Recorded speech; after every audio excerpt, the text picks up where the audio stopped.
Había dos grandes imperios en lados opuestos del mundo entonces conocido: el Imperio Romano en Occidente y el Imperio Chino en Oriente. Aunque separados por enormes distancias y diferencias culturales significativas, estas dos civilizaciones mantenían cierto grado de contacto y comercio, aunque de forma indirecta, principalmente a través de la famosa Ruta de la Seda. Esta vasta y compleja red de rutas comerciales conectaba el este con el oeste, facilitando el intercambio de mercancías valiosas como seda, especias, metales preciosos y otros bienes de lujo.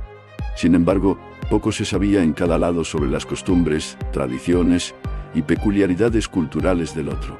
Con esto surge una pregunta interesante. ¿Establecieron en algún momento estos dos imperios un contacto directo? ¿Hubo embajadas romanas que llegaron a la corte del emperador chino? ¿Y los chinos enviaron emisarios a Roma? Estas son algunas de las cuestiones fascinantes que este texto explora, basándose en relatos históricos y evidencias arqueológicas. Esta narrativa se basa, en gran parte, en la obra Yan Shu, también llamada Historia de la dinastía posterior, que relata eventos ocurridos durante el reinado del emperador Juan de la dinastía Han, alrededor del año 166 después de Cristo. Un grupo de extranjeros llegó a China afirmando venir de un distante imperio llamado Daxin. Estos viajeros declararon ser representantes del gobernante Andún del imperio de Daxin y trajeron consigo una variedad de regalos preciosos para la corte china. Se cree que el nombre Andún es una adaptación china de Antonino, posiblemente refiriéndose al emperador romano Antonino Pío. Este evento es una de las pocas ocasiones documentadas en que representantes del Imperio Romano llegaron a China. Para los chinos, el Imperio Romano era conocido como Daxin y lo veían como un imperio distante y análogo al suyo. Aunque la información sobre Roma a menudo se mezclaba con mitos, lo que hacía que la percepción china sobre Occidente fuera una mezcla de hechos y ficción. En el año 97 después de Cristo, el diplomático chino Gan Jing fue enviado en una misión oficial a Occidente, con el objetivo de establecer contacto directo con otras civilizaciones. Aunque Gan Jing no logró llegar al territorio del Imperio Romano, obtuvo información detallada de comerciantes que encontró en el Golfo Pérsico. En sus relatos, Roma era descrita como un vasto imperio, con más de 400 ciudades fortificadas, todas rodeadas por imponentes muros de piedra. Esto impresionó profundamente a los chinos. Además, Gan Jing destacó el avanzado sistema de carreteras de Roma y el eficiente servicio postal, detalles que cautivaron la atención de la corte china. Admiraban las innovaciones y tecnologías extranjeras. Aunque no hay certeza de que los chinos realmente llegaran al territorio romano, el historiador Floro menciona que enviados de Sérica, la tierra de la seda, llegaron a la corte del emperador Augusto. En esa época, los romanos llamaban a China Sérica, y sus habitantes eran conocidos como seres, una clara referencia al producto más famoso de China, la seda. Los romanos también poseían algún conocimiento básico sobre la geografía de China. El geógrafo Pomponio Mela, por ejemplo, describió Sérica como una tierra más allá de la India. El historiador Amiano Marcelino escribió sobre un río llamado Bautis, que muchos creen que hace referencia al río Amarillo, uno de los ríos más importantes de China.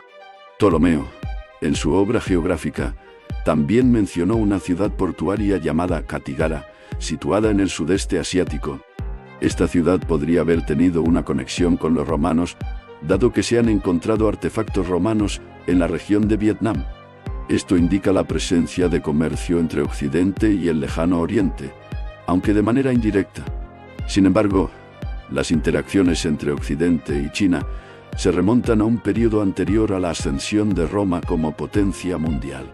Tras las conquistas de Alejandro Magno, el reino greco-bactriano, uno de los sucesores de su imperio, ocupaba un área que hoy corresponde a Afganistán, India y partes de Uzbekistán. Este reino mantuvo contactos culturales y comerciales con China, además de influir en India. Descubrimientos arqueológicos han revelado objetos griegos en tumbas chinas. Una tapicería encontrada en la provincia de Xinjiang, en China, representa un centauro y lo que parece ser un soldado griego de ojos azules. Esto sugiere que las interacciones culturales entre estas civilizaciones fueron más profundas de lo que se pensaba.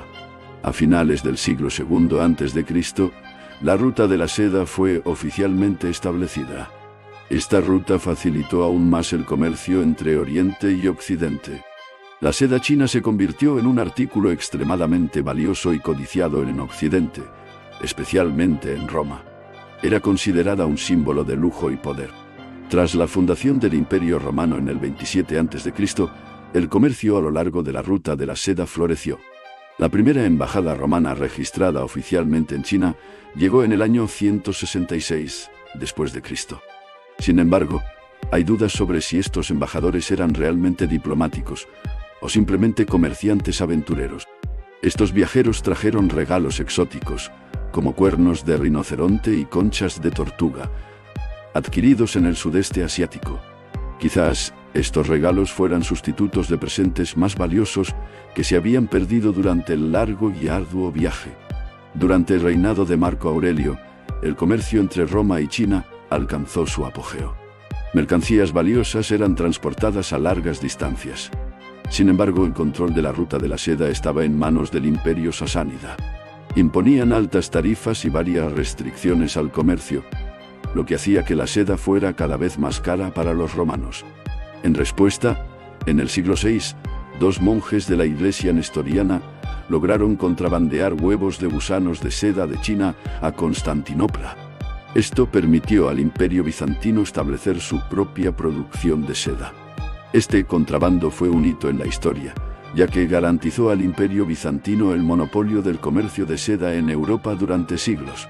A partir del siglo VII, el nombre Roma fue sustituido por Fulin en los textos chinos. Esto se refería al Imperio Bizantino, que sucedió al Imperio Romano. Diversas embajadas de Fulin llegaron a China entre los siglos VII y X.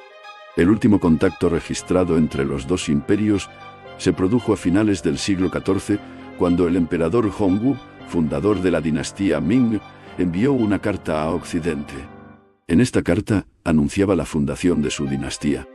Sin embargo, con la caída de Constantinopla en 1453, este fue el último registro de interacción directa entre estos dos grandes imperios. El Imperio Romano Oriental, conocido como Imperio Bizantino, sobrevivió mucho más tiempo que su predecesor occidental. Continuó ejerciendo una influencia significativa a lo largo de los siglos. Incluso después de su caída, las interacciones e intercambios entre Oriente y Occidente moldearon la historia mundial de manera profunda. Esto demuestra cómo el comercio, la cultura y las relaciones diplomáticas trascienden fronteras. Estos factores crean lazos entre civilizaciones tan distintas y distantes. Durante o auge do Imperio Romano, no Occidente do Imperio Chinés no Oriente. A rota da seda conectaba esas dúas grandes civilizacións, facilitando o comercio de seda, especiarias e outros produtos de luxo. Embora separados por vastas distancias, ambos os imperios mantiveran un contacto indirecto, con raros registros de embaixadas. A misión do diplomata chinés Gan Ying e o contrabando de ovos de bichos da seda por monjes bizantinos son exemplos fascinantes desas interações. As trocas comerciais e culturais entre Roma e a China moldaram a historia global de forma duradoura. ¿Te gustaría conocer más eventos históricos fascinantes? Suscríbete a nuestro canal y no te pierdas las historias más intrigantes de la historia.